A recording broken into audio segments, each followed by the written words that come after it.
Hi guys! There are things that we believe anyone can do easily, but if you're like the vast majority of other people, then no matter how hard you try, most likely you won't be able to do what we're about to show you now. Our body is made in such a way that some things are almost impossible to be done with it. So, here are 9 things that you almost certainly cannot do with your body. But we can teach you a few easy tricks, and you'll be able to do some of them and impress your friends very soon. Let's get it on. Raising one eyebrow.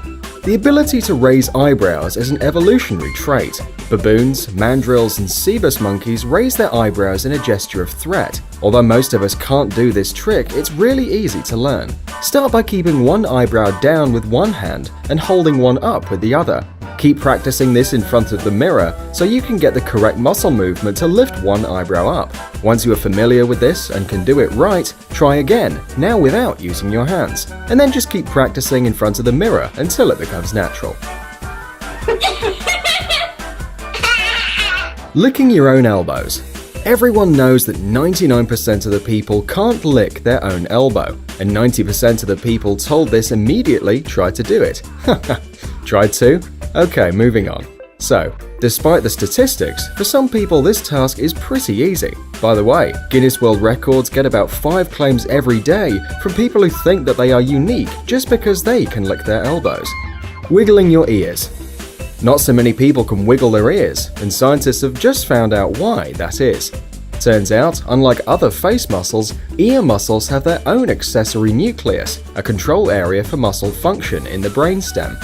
Compared to animals, especially bats and cats, this nucleus is rather small in humans. But if you're one of the lucky non-ear wiggling people, we can share with you some tips to help you train it. So, first you have to find the muscles responsible for it, like with the eyebrows. Then smile widely, and you will notice your ears lifting a bit. Also, you may clench your teeth to feel these muscles. Repeat these moves as often as possible in order to develop the right muscles, and soon you will be able to wiggle your ears. But be careful, because your smile is oh so beautiful, and if you try too hard, you may hurt your teeth. Touching your nose or chin with your tongue. The ability to touch the tip of your nose or a chin with your tongue is a genetic feature. Only a few people, about 10% of the world population, can do this. And there are 5 times more people with the Ehlers-Danlos syndrome, which causes hyperflexible joints. However, if you're one of the lucky ones who can do this, but don't know it yet, you can train yourself. Stretch your tongue, making a point with the tip. Pull your upper lip down over your top row of teeth. Next, using your lower lip to help, bend your tongue up over your upper lip towards your nose. Remember, not everyone can do this, so don't try too hard, or you won't feel very well. Ah yes, also make sure there's no one else around to see you making a fool of yourself. The paralyzed finger trick. Okay, give this one a try. Bend your middle finger like on the screen, and put your hand on the table.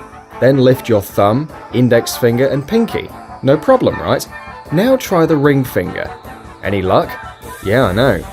The thing is, the tendons in your fingers are independent of each other, except for the ones in your middle and ring finger. These tendons are connected, so when your middle finger is folded down, you cannot move your ring finger. It feels like your ring finger is paralyzed. Tongue rolling. There was a theory claiming that the ability to tongue roll is a genetic one, and as such determined by having a dominant gene. This trick was often a kind of test to discover dominant and recessive genes. However, recent investigations concluded that both genetic and environmental factors play a role in tongue rolling. So, what about you? Made it? Are you a dominant? Tickling yourself.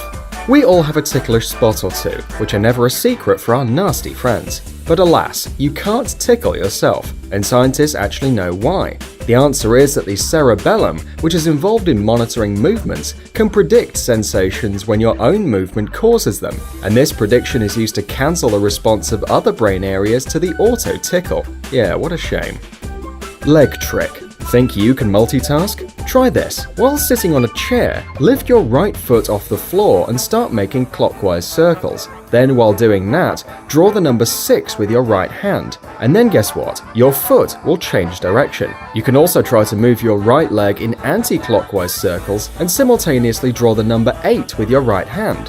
Funny, right? Suffocating by holding your breath. It is physically impossible to kill yourself by holding your breath.